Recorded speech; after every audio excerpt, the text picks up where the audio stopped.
Bismillahirrahmanirrahim. Assalamualaikum warahmatullahi wabarakatuh.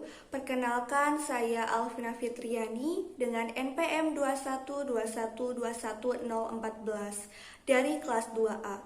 Pada kesempatan ini, saya akan mereview novel Telegram karya Putu Wijaya dengan menganalisis kepribadian tokoh aku dalam novel Telegram karya Putu Wijaya. Novel ini berjudul Telegram, penulisnya adalah Putu Wijaya, terbit pada tahun 1973 oleh penerbit Pustaka Jaya. Cerita ini bermula ketika tokoh aku mempunyai janji bertemu dengan Rosa, kekasih dari aku, di warung tempat biasanya mereka bertemu. Seiring berjalannya waktu dengan begitu cepat, pada akhirnya Rosa datang dengan wajah yang berseri-seri. Ya tentu saja, karena pertemuan mereka di hari itu adalah anniversary yang ke-3000 katanya. Sayangnya status mereka masih pacaran, bukan pernikahan. Setelah melakukan pertemuan, aku dan Rosa bergegas pergi meninggalkan warung tempat mereka janjian melakukan pertemuan, kemudian pergi berjalan-jalan sebentar sembari menunggu hari gelap. Setelah hari sudah gelap, aku dan Rosa pun memasuki sebuah losmen. Ya, tepat dugaan kita sama. Mereka melakukan hubungan yang terlarang, yaitu melakukan zina. Anehnya, tanpa perasaan bersalah, apalagi berdosa. Alasannya karena mereka yakin hanya melakukan panggilan hati mereka yang sudah saling bertaut, dan sepertinya makhluk yang bernama setan sedang berbangga diri, sebab telah berhasil menggoyahkan iman dua insan yang sedang dimabuk asmara yang ke-3000 itu. Ah iya, di sini ada yang sering mendengarkan lagu Bertaut dari Nadine Amizah. Barangkali sudah tersimpan di playlist agar selalu mendengar bait yang pertama yang katanya hidup berjalan seperti bajingan. Ternyata tokoh aku dalam novel ini juga merasakan hal yang sama, terlebih lagi ialah yang bajingan. Tidak paham harus berbuat apa, tidak mengerti harus mengambil jalan yang mana, memiliki sikap ego yang tinggi, bersungguh-sungguh ingin hidup untuk diri sendiri, sehingga tetap berada di zona nyaman demi kesenangannya. Rosa yang berperan sebagai pacar, entah ia hidup di dunia nyata atau khayalnya, ia menganggap sebagai tokoh yang hanya akan menuruti kemauannya saja dan berpikir tidak akan adanya penolakan apapun keputusannya. Hakikatnya perempuan, ia berhak menyampaikan isi hatinya, maka ketika Rosa berontak dengan melawan keinginan tokoh aku, di sini Rosa menjelma sebagai manusia yang menggunakan akal dan memikirkan perasaannya, maka terkejutlah tokoh aku. Dari sana kita bisa melihat bahwa tokoh aku selain bajingan ternyata sulit dan tidak bisa menghargai orang lain, apalagi seorang perempuan. Sebagai pembaca, aku penasaran bagaimana ia memperlakukan Sinta. Ya, Sinta adalah seorang anak angkat yang sudah remaja yang diasuh oleh tokoh aku sejak kecil supaya ia bisa dianggap sebagai pahlawan. Ternyata selain bajingan juga haus pujian, padahal orang tua kandungnya yang mapan telah berkali-kali mencari anaknya dengan memintanya untuk dikembalikan. Novel yang berjudul Telegram di sini merupakan pembawa kabar. Sialnya, ia selalu membawa kabar buruk bagi tokoh aku. Di antaranya kematian sang ayah, kegilaan sang kakak, ibunya yang sakit sampai meninggal dunia. Namun, tokoh aku tetaplah aku. Tetaplah kepala batu yang angkuh, ia tak bergeming menyadari apa sebab akibat dari musibah yang bertubi-tubi ini. Tetap tunduk menjalin cinta dengan keakuannya sampai gila dibuatnya. Hingga sang ibu meninggal, ia masih tetap tidak berusaha melepaskan kegilaannya dan tenggelam di sana, meskipun sadar ada yang salah dengan dirinya sendiri. Dalam kajian psikologi sastra, berusaha mengungkapkan psikoanalisis kepribadian yang dipandang meliputi 3 unsur kejiwaan, yaitu ID yang artinya sistem kepribadian manusia yang asli, ego yang artinya perilaku atas prinsip kenyataan, dan superego yang artinya kekuatan moral dan fisik. Setelah membaca novel Telegram karya Putu Wijaya, dapat diidentifikasikan bahwa tokoh aku memiliki gejala kecemasan neurotik. Tokoh aku memiliki kecemasan yang berlebihan, ego yang lemah, dan ID yang cenderung mendominasi. Yang pertama, ID. Dalam novel Telegram ini, primary proseslah yang paling mendominasi tokoh aku. Ia keseringan melamun sampai berkhayal, maka hal-hal tersebut terjadi tanpa sepengetahuan tokoh aku perihal mana yang benar dan mana yang salah. Yang kedua, ego. Dalam novel Telegram, terdapat beberapa kejadian yang membuat tokoh aku sebagai segala sesuatu objek yang mengambil keputusan, akan tetapi tetap pada konteks ego. Nyatanya, meskipun mampu mengambil keputusan, ego tetap tidak memiliki moralitas karena tidak mengetahui mana yang baik dan mana yang buruk. Seperti pada kejadian pertama, ketika tokoh aku mengambil keputusan untuk mengakhiri hubungan dengan saudara kandungnya karena sifat buruk yang dimilikinya terhadap kedua orang tuanya. Kejadian kedua, ketika tokoh aku memilih untuk berbohong kepada Sinta mengenai isi dari telegram pertama yang datang dikarenakan takut anak angkatnya itu merasa sedih jika mengetahui fakta yang sebenarnya. Kejadian ketiga, ketika tokoh aku mengambil keputusan untuk bertemu orang tua kandung Sinta demi terrealisasikannya masalah mereka sebelum berangkat ke Bali. Yang ketiga, super ego. Dalam novel Telegram, terdapat beberapa kejadian yang menunjukkan bahwa tokoh aku memiliki super ego yang mengikuti prinsip conscience dan ego ideal. Insiden pertama adalah kejadian dari conscience, yaitu menghukum tingkah laku yang salah ketika menghukum perilaku buruk ayahnya dengan respons sikap sampai ayahnya meninggal dunia. Meskipun akhirnya tokoh aku menyadari dan membukakan pintu hatinya, menyesal karena telah mengabaikan ayahnya.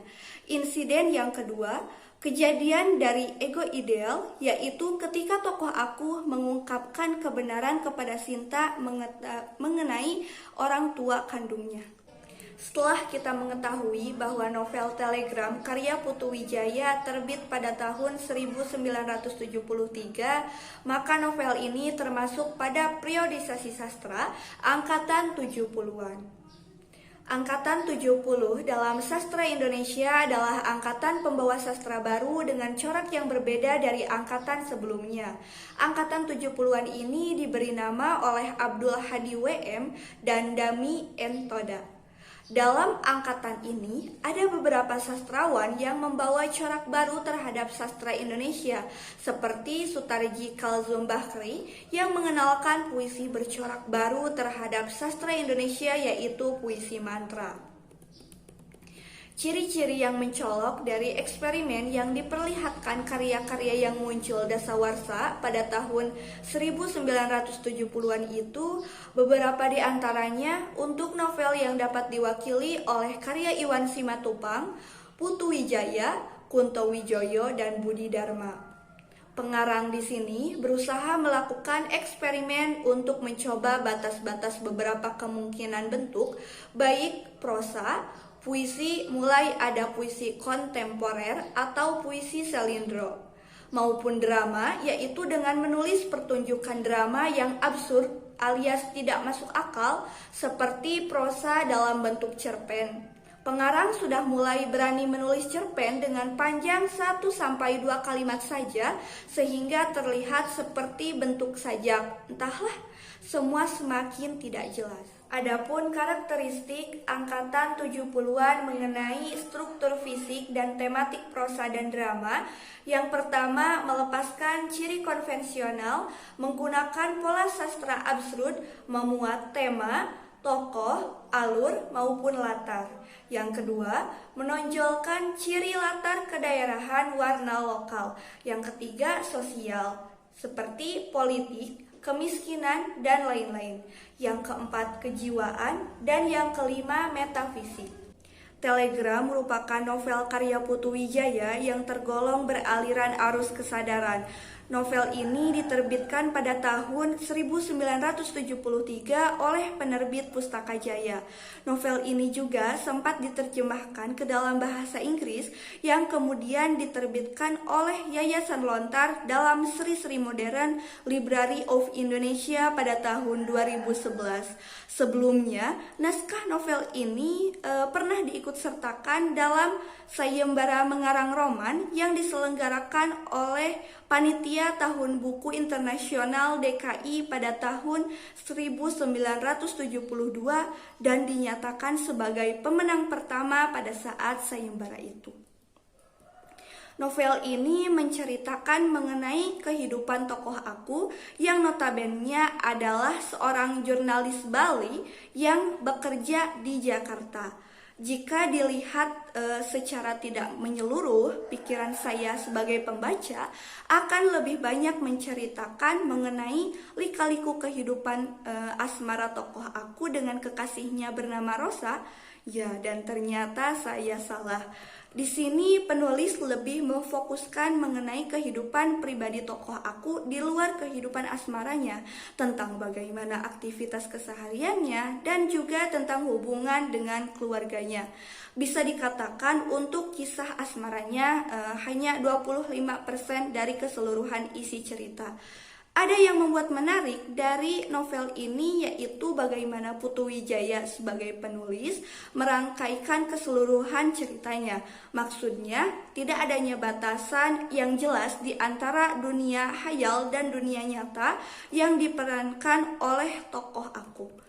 Intinya, sebagai pembaca harus pandai menebak-nebak sendiri pada bagian manakah yang sebenarnya nyata dan pada bagian mana pula yang sebenarnya hanya khayalan dari tokoh aku tersebut. Novel Telegram ini berlatar tahun 1972. Dari judulnya saja sudah nampak bahwa buku ini ditulis pada zamannya sebuah mesin telegram yang secara nyata merupakan bentuk dari kejadulan. Karena di zaman sekarang yang serba modern dan di era digitalisasi sudah tidak ada yang menggunakan mesin telegram. Novel ini mengisahkan seorang wartawan pelaku seks bebas alias tokoh aku sebagai laki-laki keturunan Bali yang tinggal dan bekerja di Jakarta pada tahun 70-an. Pada saat jalan-jalan masih didominasi oleh kendaraan motor, beca, bemo, helicak, skuter, dan tidak nampak mobil mewah yang berlalu lalang.